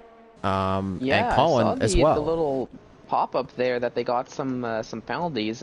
Knight had to slow down to give the position back to Colin 86. So not what we like to see early on, at least in terms of possible connection issues and penalties early on, as those can definitely affect the outcome of the race. But so just saw Colin pass Jamie 1 under the safety car as well, so not too sure what's going on there. Well, Colin's with, not in the Colin's race. Car. Colin actually left the session a little bit ago, so he's not actually in the lobby. So this is all AI movement right now, so I'm not too sure what's happening, but his car is ghosted, which is the good thing. So we're not going to have any collisions or anything from his part on the safety car at the moment. But nonetheless, he's not in the session at the moment, which is why we may be seeing some erratic behavior. But nonetheless, it's lap number 3 under safety car. We started it on lap number 1 with that collision into the castle section. Now, I was riding on board with Knight, actually, and it just, in my opinion, it looked like Knight actually just made it through the castle section. It was ultimately Pretzels who just didn't get the turn in. I don't think necessarily it was a 2 don't go into 1 in the castle section. I just don't think Lewis set the car up in the right position, and I think he just understeered into the wall right there. It didn't look like there was any contact between the 2 of them, but then again, you have the Red Bull driver next to you, so maybe it was a little bit different. But from my perspective, it looked like Pretzels just didn't quite make the turn. But nonetheless, he is all the way down in P18. Safety car is going to come in this lap, so a very quick safety car to start off the race. And now it is going to be Sweet Crown 19 who will control the pace from here, as he is going to slow these cars right up the grid. Now, are we going to see a Mivako level start? Hopefully not, because that was some mayhem in Tier 3, and I was not happy about it. Yes, it was. But no. I got a nice P9 in that race, which was more than I expected, so I'll keep that in mind. But here comes Sweet Crown 19, weaving the car around. Josh 2 right behind him, making sure not to hit the back of him. He doesn't want to pick up a 5-second penalty of his own. And then it's Isaac Kush, maybe a little bit too far behind. He's going to want to catch up to these drivers as to get a good start for the race. Sweet Crown 19 is still warming up his tires, just hasn't gone the start up yet. And here he goes, Sweet Crown 19 getting away with acceleration, and Josh 2 was left sleeping a little bit and really didn't get a good start. And here comes Jared. Got a good start. He goes into P3. Yep, sorry, go on ahead. And there's a big crash! And that was the Ferrari of Sophion into the wall! And he's all the way down at P18, and it's more carnage for Sophion. There looked to be some contact of somebody on the inside of the Ferrari driver right there who clipped the rear of the Ferrari, and he has been spun into the wall. There's not a safety car deployed, so we will continue racing, but Sophion will be into the pits with some major front wing damage to replace there. We have a few drivers side by side right now, as look at this Carter and looked to be Lewis who were side by side there for a second, and Lewis now down the P11, end of the world, going side by side of Jamie. Now Jamie actually slows down a little bit, so does he have damage as well on that Mercedes? I'm trying to look to see if the front wing is missing an end plate. Yes, it is, so he's got damage. Of course, Sophion has a lot of damage. End of the world also has damage on the end plate there, so a few drivers may be making pit stops at the end of this lap. They're all down on the bottom of the grid, so not too many changing of positions in this race at that point in the race, but I'm going to ride on board a VRC rotation right now, who is in the slipstream of Duwil and the Haas as he goes down into the downhill left-hand turn as he's looking to make it into the top 5 with Duwil, who has had a pretty good qualifying session and currently P5 up a few positions in the race. In fact, let me bring up that detail. Actually, no, Duwil up 2 positions. It's Jared who's had the best start in this race, though, up 3 positions, currently in the slipstream of Josh 2. Josh 2, meanwhile, is in the slipstream of Sweet Crown 19. No DRS on this lap, given we have that safety car. They're going to have to just wait a little bit longer. Josh 2 is gaining a lot of time, and in fact goes fastest on track with the slipstream of help of Sweet Crown 19. But if you're Sweet Crown 19, you do not want to see that happen with a fastest lap from Josh 2, because that means you may be in trouble given when DRS is activated. Oh, Knight. Oh. Yep, I was going to say, Knight and Fail Fury going side by side. I heard the frustration from the pit wall beside me there, but I think Knight spun around turn 1 a little bit and fell down the order. Well, he's got front wing damage as well. I think he's losing an end plate on there, so... no, actually, he is fine. So, well, he just hit the wall right there. I don't know if that's going to cause some damage for him, but as you heard there, he's still okay. Some frustration from Knight given a overtake from, was it Pretzels, I believe? Because Colin's not in the race. I think it was Feral Fury that they were going side by side together down the start-finish straight into sure? turn I think 1. It has to be Pretzels because Feral Fury is about to pass ISRL Carter actually with a great move of an exit there. But that's the thing with the I don't know if there was contact or whatnot, but Knight took a bit of a half spin and lost a lot of time going through turn 1 and had to recover, which is what created the gap between Feral Fury and Knight. But I guess for the time being, we do press on in the race here, as I don't want to spend too much time on an incident, because we got a nice little battle going on between all the way from 8th to 10th. With Owen Ole trying to keep VR 46 behind him, while equally VR trying to keep Lewis behind him as well. And here comes Yarno. And Sweet Crown goes fastest. Here we go. Already now side-by-side action down the start-finish line. It's Yarno and Owen going side-by-side. I'm not getting the camera angles I'd like, but Yarno on the inside. Owen giving him as much room as possible, and that's some great respect from those two drivers. And now it's Yarno who's going to try to slot in between, but he's got a McLaren of Lewis who's blocking that from happening. And now he finally slots in between them. I'm riding on board of Lewis right now, who's trying to get within slipstream range. And now here comes Yarno again on the inside, gonna make a diving move, and he's gonna get the position just about. Oh, there's almost contact now. They're gonna possibly go 3 wide. Lewis now around the outside of the racing point right there, and he doesn't make it happen. Owen keeps 9th position but loses 8th to Yarno. And as you said, a major battle right now from 8th to 10th, battling for 8th position. Yarno is the man who has it at the moment. Yeah, and Owen almost getting a little bit too angsty, battling with VR46, and actually almost lost out on 2 positions, with Lewis nearly catching him napping on the outside. But thankfully for Owen Ole, the outside turned into the inside, and he was on the inside of a corner that you don't really see too much overtake. So Lewis nowhere to go but hit the brake and let Owen take that position for the time being. Now I want to talk about Jer here, because Jer is much closer to Josh 2 than Josh 2 is to Sweet Crown 19. He's really lost a lot of time on this lap, and Jer right now in the slipstream of the Ferrari driver right now, coming down the start-finish line. DRS is now activated, and Jer is right up on the rear diffuser of that Ferrari. Can he make a clean pass before getting into turn 1? And it's an inside move, and will he make the move? Yes, he does. An easy move for Jer, looked like, and he has bound himself into P2, and now Isaac Cush is going to try to put pressure on the Ferrari driver, but can Josh 2 make a counter effort now? I don't think he's going to be able to. He's now losing time, actually, to Jer, who's pulling away a little bit. Isaac Cush behind him is not able to get much closer in that battle as well. Yep, and I was looking, going back to the battle between Owen Ole and Lewis. Lewis got very close, but actually almost outbroke himself and had to take turn one, I believe, a little bit too wide, so lost out on a lot of time there. We can see he's caught up on it now, back to Owen Ole, but fell behind and almost lost out to Feral Fury right behind. But speaking of, Lewis tries to make a lunge around the outside, but thinks better of it and nearly loses the back end on the exit of that turn. So Lewis getting a little bit angsty, looking to make that overtake, but doing a good job of remaining patient and not trying to force something in a gap that he knows is going to close on him. So some good driving from Lewis so far. He really lost the back end there on that turn, Lewis, right there. You could see the rear end really complaining on him right there as he almost spun the car around. But nonetheless, coming into that downhill left turn, he's really putting the pressure on Owen, who just has not been able to keep up with Jarno as Jarno continues to pull away in 8th position. But here comes Lewis now onto the straight that he needed to possibly make that pass. I don't have my gaps anymore, so I can't see what's going on from up top the grid. But now here comes Lewis on Owen Ole, who is in P9. He's in the slipstream. He's gaining on him and gaining on him. Now comes the DRS. This is the time for Lewis. He's going to move on to the outside lane and into the pit lane. And going side by side right now look to be Pretzels and Feral Fury. And Pretzels has gone up in the P10. And now I want to run aboard of Knight, who's going side by side. It looks to be of Carter. Carter making a switchback now. And Carter almost lost the car right there. He had a little bit of a moment, but keeps the car alive on that hard tire.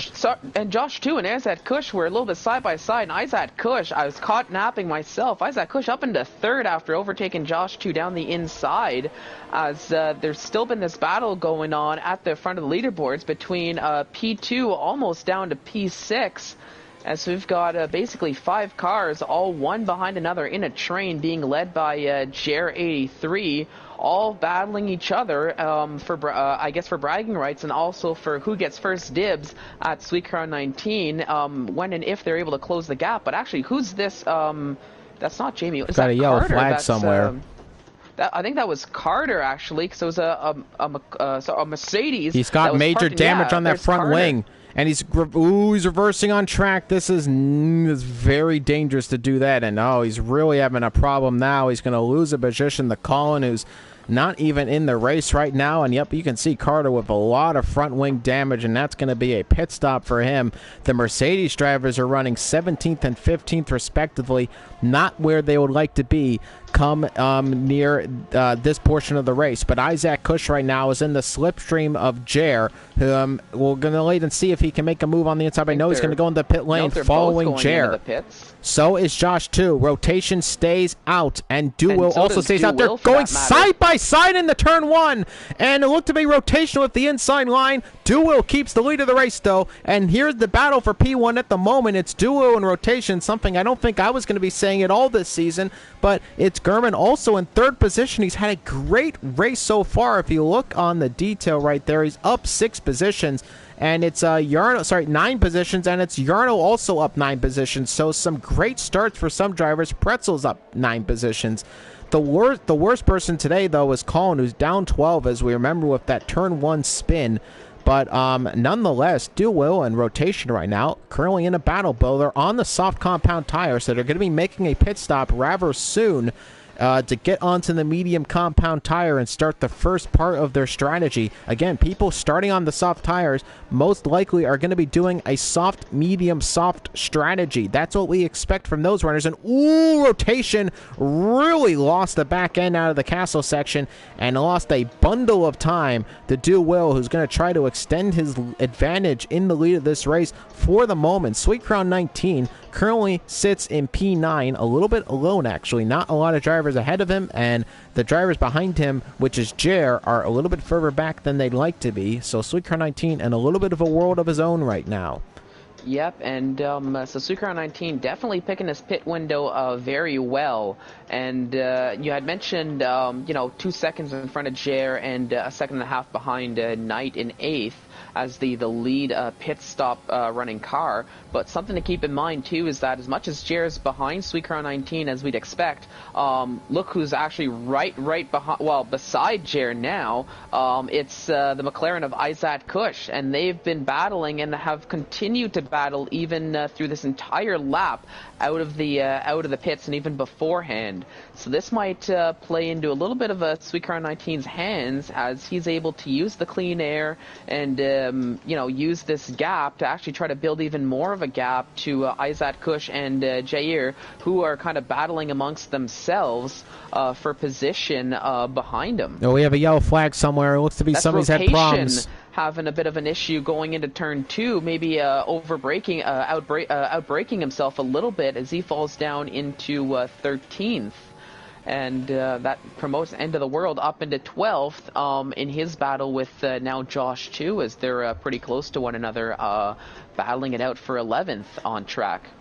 No damage on that car, though, so he'll be happy about that one. I'm riding on board of Lewis right now, who's behind Yarno by just a little bit, and in fact is now coming on to the straights where he can possibly make a pass on the AlphaTauri driver. Lewis is starting on the hard compound tire, so he's going to go pretty long into this race, and in fact, we'll just probably be able to do a one-stop, maybe go on to the soft tire. Looks to be damage for Yarno. Yarno, I saw a front wing fragment come off on the onboard right there. It looked like there's damage for somebody. I'm not too sure if it's Gurman who has the damage, but it definitely looked like an end plate. Yep, it's an end plate damage for Gurman on the inside right of the end plate right there. So now I'm going to ride back on board of Lewis, though, who is in the slipstream of Yarno, and here is Gurman weaving around track, trying to break the slipstream. Yarno is right behind him, though. Major speed coming down the start-finish line. Gurman is going to have the inside line, and they're going to go side by side and almost into the wall as Yarno. And now Lewis wants to get involved in it. Is he going to make a move anywhere? Still side by side are these two leaders. Now Lewis is going to gain some traction, and he's going to overtake Gurman. Now can he go side by side of Yarno? He's getting very close to him, and he's still side by side of Gurman. Gurman still has that speed, and now Gurman with a big braking there right there makes an amazing overtake on Lewis. Now Lewis going back on the inside, and a big spin from Lewis, and he tried to keep it on the inside, and he just couldn't do it. He got squeezed a little bit. Maybe it wasn't necessarily a place to make an overtake, and now Lewis is all the way down the P8, and that was a great show of racecraft from there. Unfortunately, Lewis maybe just being a little too overzealous on the inside, and now he's down in P8, and Jer is putting a lot of pressure on him. Yep, but thankfully for Lewis, there's no wing damage from what I could see on his car, so he can continue on with his race, except for maybe a little bit of extra heated tires and maybe a few flat spots there.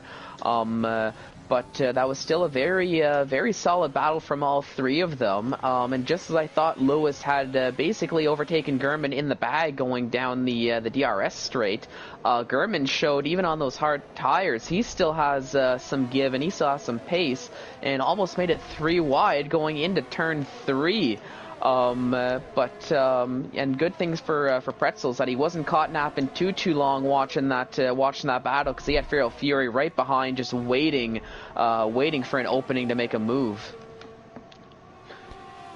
And here is a move from Pretzels up in the P2 ahead of Gurman with that front wing damage. And now Gurman Gurman has to deal now with Feral Fury, who's going to have the inside line coming in the turn 2, and that is not going to be nice. And now Sweet Crown 19 might capitalize. They're going side by side, Feral Fury and Sweet Crown 19. These guys are teammates, and they almost make contact side by side down the straight on the inside of Sweet Crown 19. Feral Fury trying to hang it around the outside, ultimately has to slot behind his Williams teammate, and now it's Sweet Crown 19 who can put on the charge for P number 3, and that's Gurman sitting there in P3, who has that front wing damage, but still trying to push through and stay in this race. And now it's going to be Sweet Crown 19 who might make a move on Gurman. Yes, he is, and Gurman will just slot behind. I don't think he really wanted to have a battle with the championship leader right there.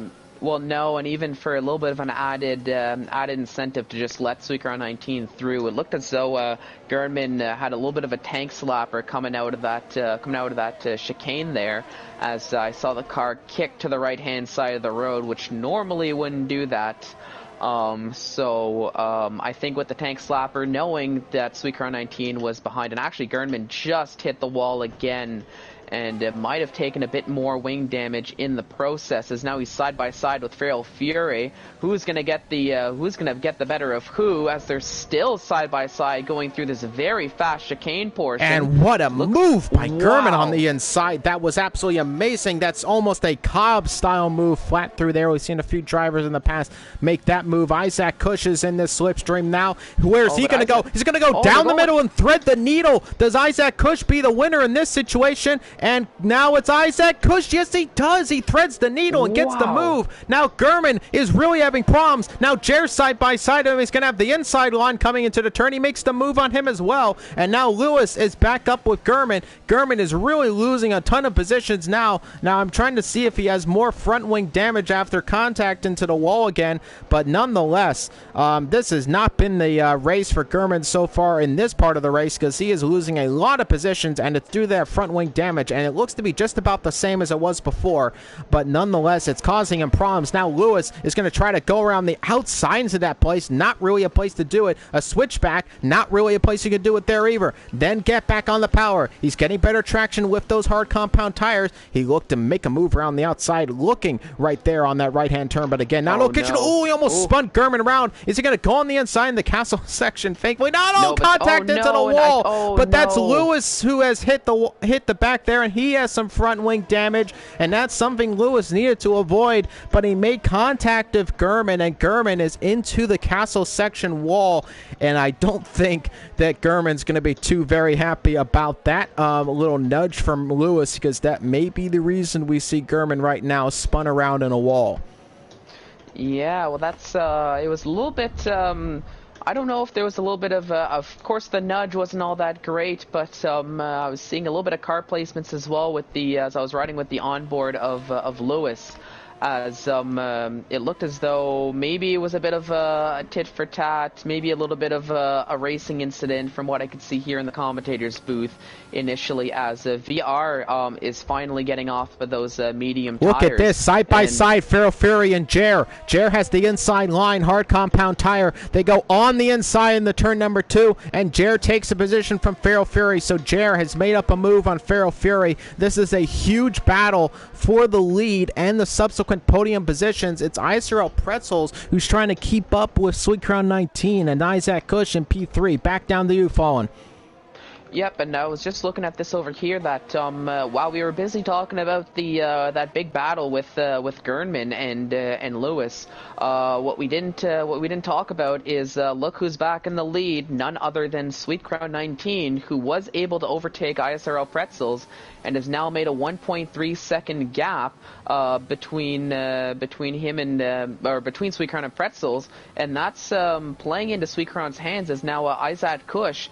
The gap is growing. Finally, now he gets past Pretzels and is able to start closing that gap. But there's a bit of a 2 seconds to close up before anything can happen now.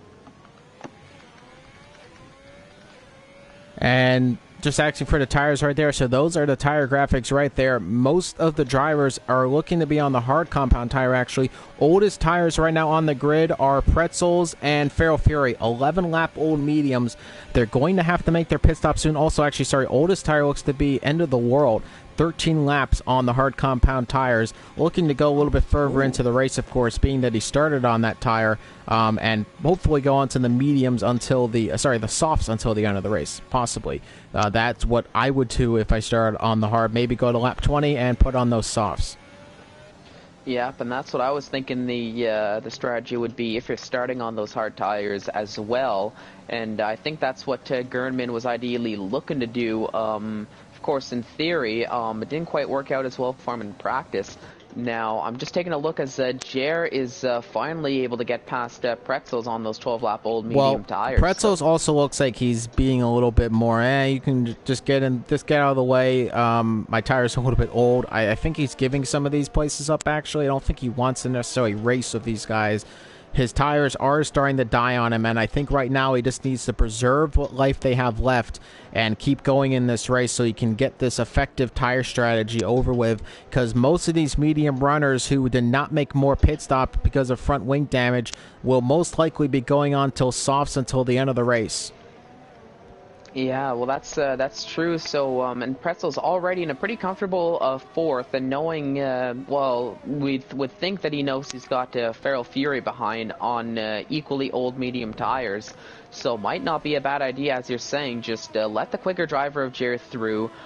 Just work on the P4. Safety car deployed, and I'm right. I want to look and see what. Owen, I think it was maybe. Owen Away has major damage on his front wing and looked to be contact maybe with Lewis. I don't know what Lewis has. Lewis seems to be okay on those medium compound tires he's currently using, but Owen Away has front wing damage, and it was around there where the safety car has now been deployed. So this really throws a spanner into the works, very similar to the safety car. So we have the top 3 pitting. Top 4 pitting.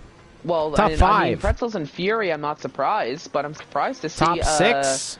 Sweet Crown Jayer and Izat pitting. Almost everybody like going into the pits. So we might actually see a medium tires to the end of the race for everyone. But now this kind of throws a bit of a damper if you're Feral Fury and Pretzels, as they're also going on the medium tires. So unless they both started on the different compounded tires, they might have to do one more pit stop. But actually, come to think of it, they probably did start on a different compound than everybody else. Now, Knight is claiming he started the safety car. I'm going to call a little bit of nonsense on that. I'm going to have to go to the Supreme Court to ask if that's even true. I think that's some fraud right there from Knight.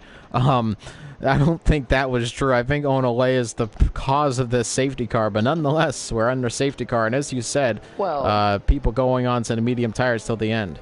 Yeah, I mean, there's a possibility it could have been Knight. I didn't quite get to see what happened, so if he's willing to share with the class what happened, then maybe it could help. I just saw Owen Ole, shortly after the safety car came out, lose out on 2 positions, which normally isn't something we see all that often under safety car, unless of a DNF or unless of an incident, which is where my thoughts went with that one.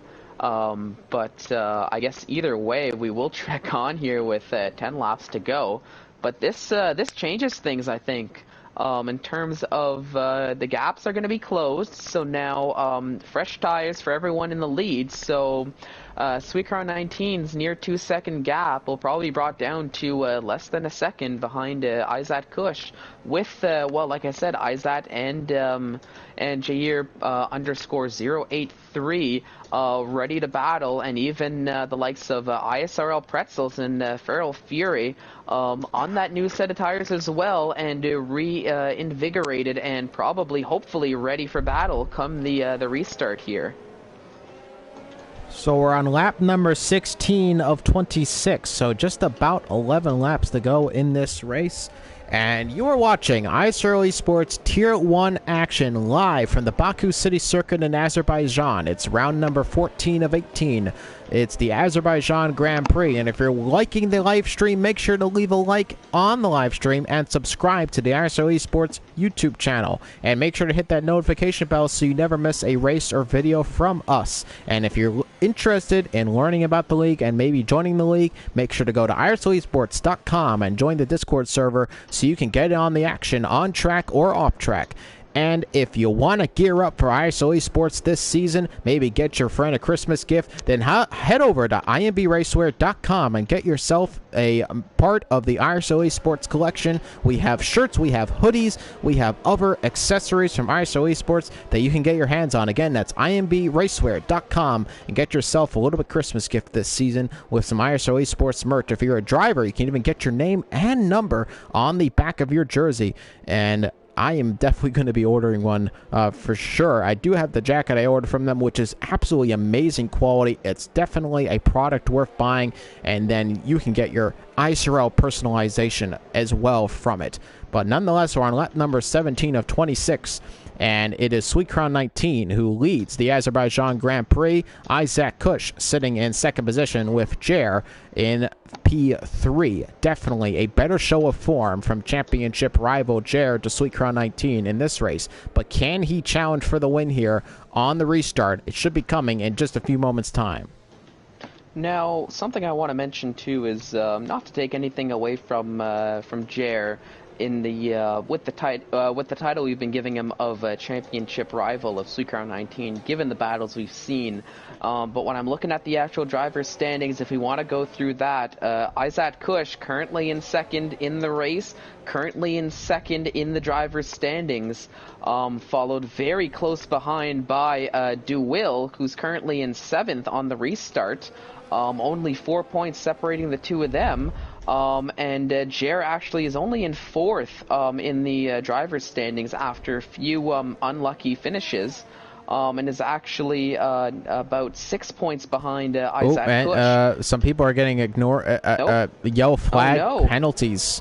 Now, there was some contact at the back here with Owen, End of the World, and Gurman. Looked to be maybe Knight also getting involved in it as well. But some drivers have gotten some 5-second penalties for ignoring yellow flags. Now, I don't know if that's necessarily for sure they actually did that. We may see some appeals after the race, but nonetheless, some drivers in the naughty zone right now on the safety car with those ignoring yellow flag penalties of 5 seconds added to race time. Most of those drivers will serve that at the end of the race, given the fact they don't have another pit stop from some unwanted damage. Yeah, so here's to open. There's nothing too funky going on under the safety car, especially for ignoring yellow flags, which isn't something we see too often when the grid is actually bunched up.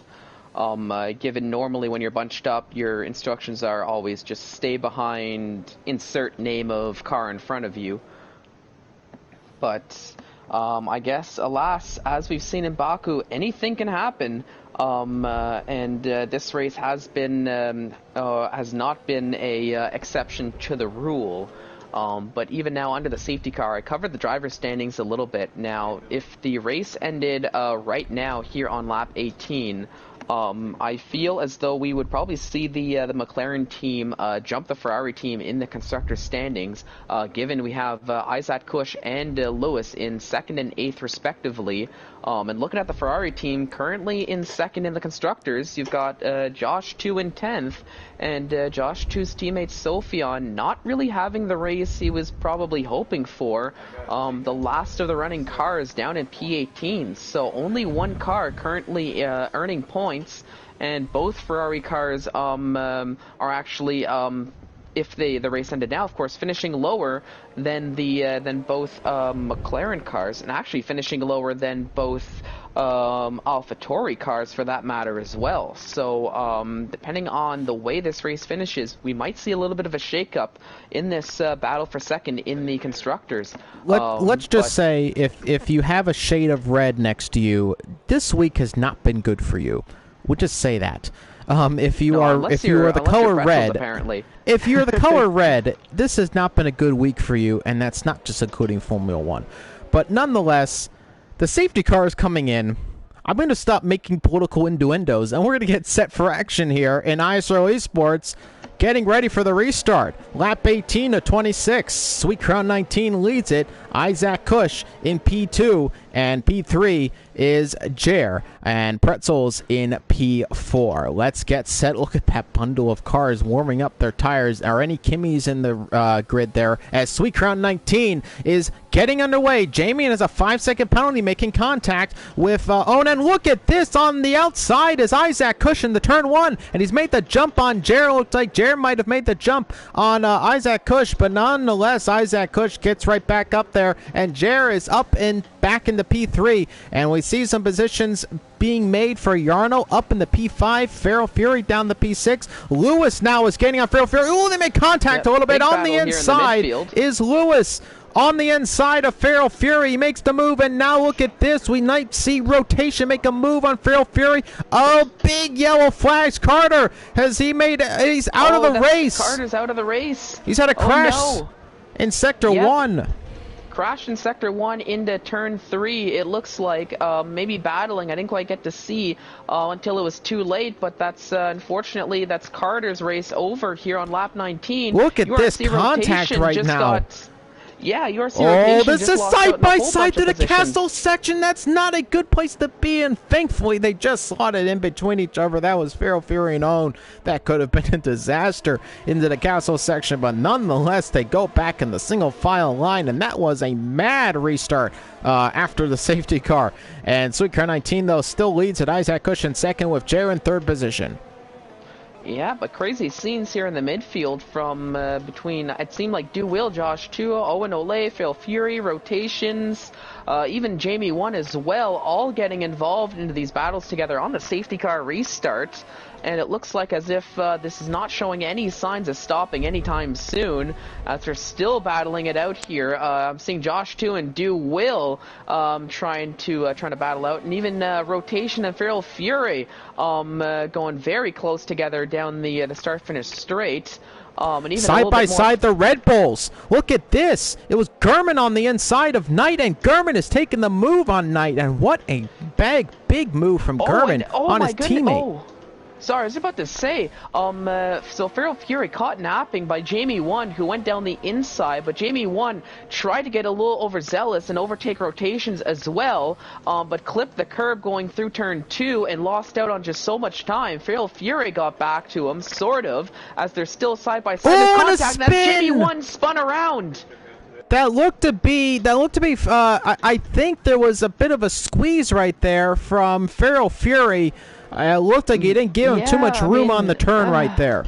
Well, it was a little bit of a squeeze from Feral, but I was actually riding on board with Jamie 1, and it looked as though from my onboard, it looked as though there was enough room for Jamie 1 to get the overtake done, albeit just. But there was a little bit of contact, but I might need to look at that a little bit closer. But I thought there was enough room there for Jamie 1 to get the move done, albeit, like I said, just enough room. Like any more squeeze, and I think it might have been a little bit too much there from Feral. All I know is I can't believe that Carter's the only person who has retired from this race. This has been fairly clean for most of the drivers. Gonna say no shortage of action, but actually I'm gonna have to cut you off because I just saw Do Will going down the outside of Yarno, and is Josh 2 gonna try his luck as well as Yarno actually going into the pits? So, all right, we can put a bit of a pause on that as we won't see this double overtake as I was getting so excited for here. Oh, look at this! Side-by-side Knight and Feral Fury. Feral Fury has the outside line on Knight. Knight with the inside line. Breaking later is Knight and gets the inside move on Feral Fury. A fantastic technical move there on Feral Fury. But now Feral Fury has the slipstream on Knight. Even without DRS, he's still able to make a move on the inside, possibly on Knight. Side-by-side still. Knight still has the position. Feral Fury now going to try to move to the outside lane. Knight cuts him off, and Knight gets up in the P10. Feral Fury trying his best to make a counterattack, but not able to happen. Knight covers him off well. Oh, and Rotation gets a very nice acceleration on the exit and just overtakes Owen Ole for P8 just on traction alone. Right before the castle section, a nice move by Rotation as he goes up into 8th and working his way to try to catch up to Josh 2 for that P7. What a battle this has been right now in this race. So much action. Not what we're used to around Baku, actually. Usually it's a DRS train fest a lot of the time where there's no overtakes at all once the crashes start to happen. But really, the drivers have been super respectful of each other for the most part. A few contacts here and there, but I need the ride on board with Jer right now. He's right in the back of Isaac Cush. The battle right now for the podium positions and possibly the win as Jer is the fastest man on track right now. Isaac Kush is within a second of Sweet Crown 19 as they come to the next DRS straight. Jer is right up behind Isaac, though. As long as these guys are still in their DRS train, this might stay as it is unless we see a different change of positions right here. Maybe a mistake from one of them. That's what they want to do. They want to pressure them into mistakes. All of these drivers want to do that. Sweet Crown 19, of course, in the lead. He just needs to focus on what's in front of him and keep it all together. Yeah, but of course, if you're in the lead, if you create that gap, you're putting the pressure on everybody behind you to try to close up that gap, which can cause mistakes too. Just to add a little bit to your point about putting the pressure on all these other drivers. Lewis doing a good job of trying to put some pressure, looking to overtake Pretzels as he's kept the gap very, very close. And even, as you're mentioning, Jer and Isaac Kush keeping Sweet Crown honest here on lap 22. And maybe we might see them both potentially working together to try to really close up on that gap and make it a nice little three-way battle for the win of the race before it's over, or at least I'm hoping. Knight looks to have made a move on... But Owen Ole slowed down a lot, actually, because he actually let Feral Fury by, and it seemed as if he almost pulled over to the left side of the road to let Feral Fury by there. Not too sure why that's the case. He doesn't have any front wing damage, and he's in fact on the medium tires. So I'm not too sure why that was the case, but nonetheless, Knight up in the P9 rotation in P8. And I want to ride on board Josh 2 right there. He's getting pretty close. Lewis gets pretty close to Pretzels into turn 1, but not able to make a move.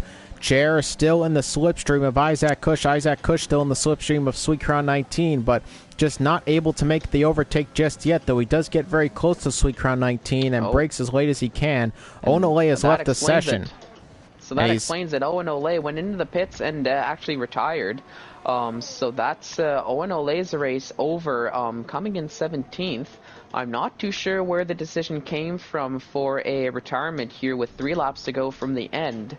But that's Owen Ole's race over just like that, and going from a decent points-paying position to no points whatsoever for the Racing Point team.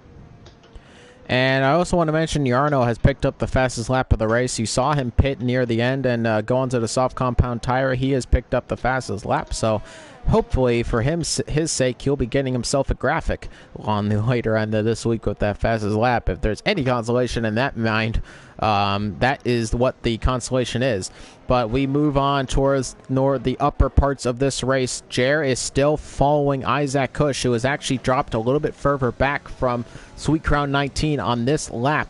But Jer still keeping close to Isaac Kush, and now he's going to have that slipstream advantage, and we'll see if he uses some of that overtake. You can see he's got about 40% left of it, and he is just he's saving it. He's not using a lot of that overtake. He's keeping it in reserves for when the time is right, or at least when he believes the time is right. Josh 2 in the back of Duwill. He's getting very, very close to the Haas car. I don't think he's going to be making a move on this particular lap, but he does get very close. Duwill, though, keeping it alive in P6 at the moment. Lap 24, 26. There are 3 laps to go in this Azerbaijan Grand Prix, and Isaac Kush is still following Sweet Crown 19, now 0.4 of a second. The lead for the race is on, and Isaac Kush looking to pick up a victory here over Sweet Crown 19. Jer is still very much in the mix, though, and has been pressurizing both drivers throughout the race. Colin 86 is in 15th position, still out of this race, but still making overtakes, and now finally has overtaken Owen. Now side by side is Knight and Feral Fury. Feral Fury has the inside line coming into the chicane, not a usual racing place, and Feral Fury actually makes contact in the wall. Now Knight makes contact in the wall, goes too deep, didn't really have the right line through there. Side by side through this turn, really, again, not places you want to be making any kind of racing, and Knight, unfortunately, has to really keep it out of the wall there as Feral Fury gets ahead of him into P9. But this is some major, major action going on right now between Knight and Feral Fury as they were side by side through a good portion of Sector 2. And now Feral Fury looks to make a little bit of a gap up. But as we go back to the top here, the gaps are actually starting to build a little bit on lap 24. As you can see, Jer down 8 tenths of a second, down by a second is Isaac Kush. He's not going to be getting DRS on this particular lap, I believe. No, he does not. But Jer still has it, so now this is the big time for Jer. If he can keep up with Isaac Kush, if Isaac Kush doesn't have DRS, this is when Jer can make an overtake and get himself up in the P2. Yep, and I've been keeping an eye on this battle for the lead here, at least for P2 between Isaac Kush and Jer. And as you mentioned, Jer starting to close up the gap, has a little bit more in terms of ERS to work with than Isaac Kush. But Sweetcrown 19 in the lead has more ERS than the both of them actually at around nearly 60% now. So looking pretty comfortable here on the penultimate lap to defend any possible push that he might see his way. Now, we watched Knight and Frail Fury battle it out, and they had basically been battling it out and had been side by side since the end of turn 2, if not even beforehand. So that was a really nice battle between the two drivers, and a really good showing from the both of them, and mass amount of respect for both drivers, being able to keep it clean, not running, not damaging, and not hindering each other's races through those side by side battles.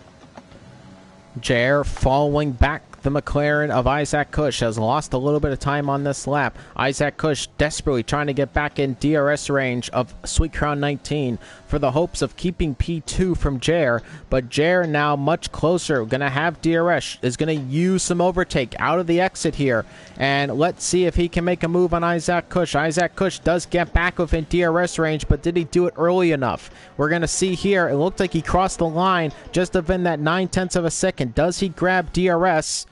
And yes, he does. So he grabbed DRS there. That does not help Jer at all. As you can see, a big loss of time for Sweetcrown 19, about 0.3 of a second down that straight. So that does not help Jer's chances of getting up into the P2 position that he's been waiting for a long time. Almost makes contact at the wall. Looked like he did actually make contact at the wall. A little bit of a kiss on the concrete pertaining wall on the outside, where the spectators are standing in wait to crowd the streets here and crown yourself an Azerbaijan Grand Prix champion. And End of the World is out of the race. He's had a crash somewhere, and look at that at the near the end of the pit lane. End of the World is out of the Azerbaijan Grand Prix. That's one of the Renaults out of the race. Colin is going to somehow finish in the points in this. He's P15, not even in the race. You got to give it to Colin. He's really had a awesome race, even as the AI car.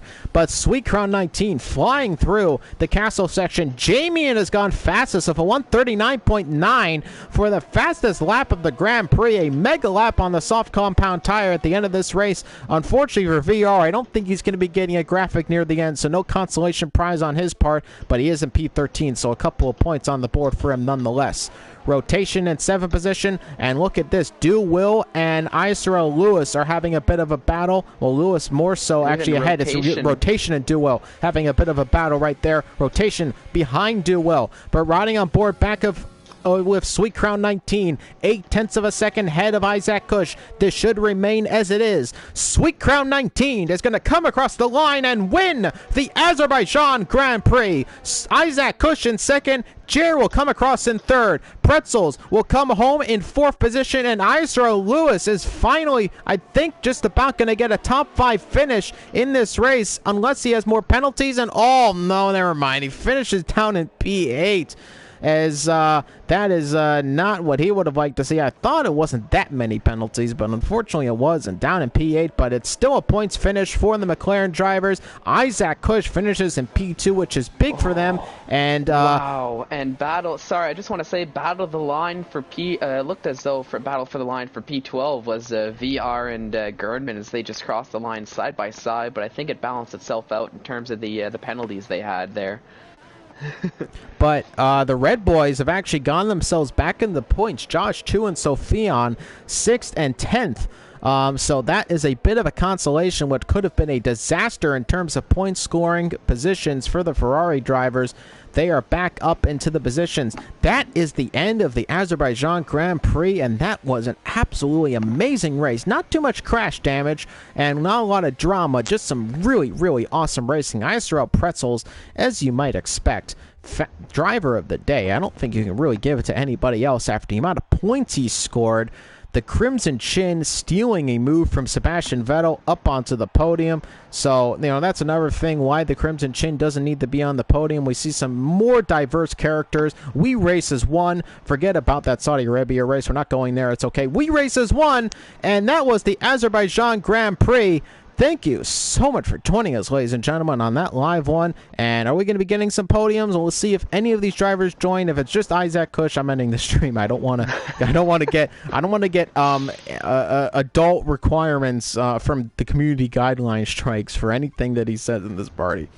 Well, historically speaking, we'll see if they're willing to join this time around. But realistically speaking, we normally don't get to see Sweet Crown 19 in the post-race interview all that much, and even I don't think Jer has shown up all that much either.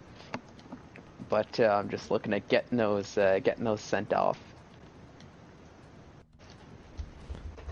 And that was a awesome race, though, nonetheless. Really awesome battling up and down the field. Drivers really putting it all on the line. It's the end of the championship. It's the final point scoring positions for some drivers. They want to keep the positions they have in the championship. The constructors is really heating up. That is if you're not Williams. But nonetheless, an absolutely awesome Azerbaijan Grand Prix, which is nice because normally they're absolutely boring because everybody gets crashes and then they're behind each other by 20 seconds and then the race takes forever to finish, and thankfully that was not the case in this race. No, but it was definitely exciting to say the least, and albeit not the crash fest I thought it was going to be, given what we tend to see at Baku, but exciting nonetheless, and had a little bit of everything as we like to see.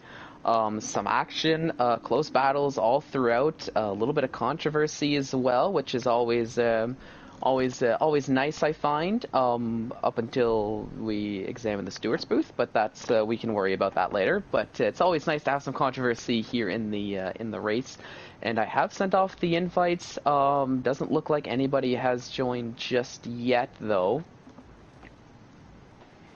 Well, if nobody joins, and I'm kind of hoping maybe possibly they don't, so the stream can stay nice and family friendly for everybody here today.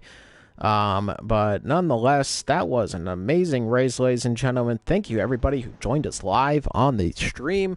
Really awesome to have you all watching. We appreciate every single one of you every single week to support the ISRL Esports YouTube channel. We put our heart and soul into this every single week to give you the best product on track and to give you the best racing possible.